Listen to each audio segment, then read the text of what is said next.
মাটি প্রতিশোধ দিবে।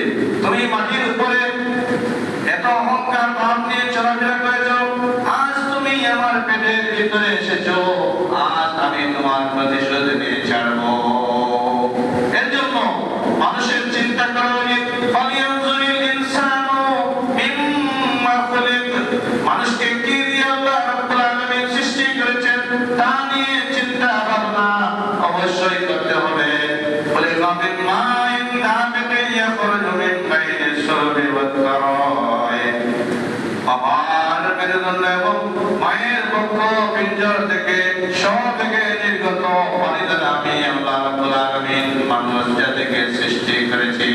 দুনিয়ার মধ্যে মানুষ চলাফেরা করে অহংকারী ভাব নিয়ে চলাফেরা করে, মানুষ একথা অবশ্যই চিন্তা করবে, একদিন আমি আল্লাহ রাব্বুল আলামিনের সম্মুখে দণ্ডায়মান হব।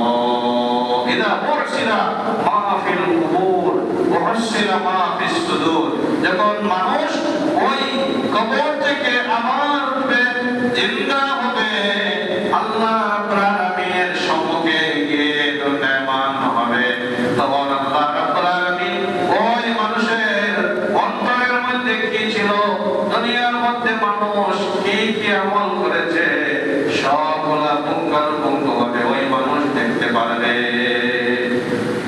আল্লাহ রাব্বুল আলামিন বলেন, ইয়াউমা তাশহাদু আলাইহিম আলসিনাতুহুম ওয়া আইদিহিম ওয়া আরজুলুহুম বিমা কানু ইয়াকসিবুন, সেই দিন মানুষের অঙ্গ প্রত্যঙ্গ মানুষের বিরুদ্ধে সাক্ষ্য দিবে, মানুষের হাত তার বিরুদ্ধে সাক্ষ্য দিবে, মানুষের পা তাদের বিরুদ্ধে সাক্ষ্য দিবে।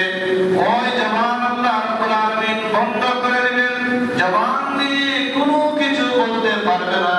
তখন হাত দিয়ে তুমি ভালো কাজ করেছো না মন্দ কাজ করেছো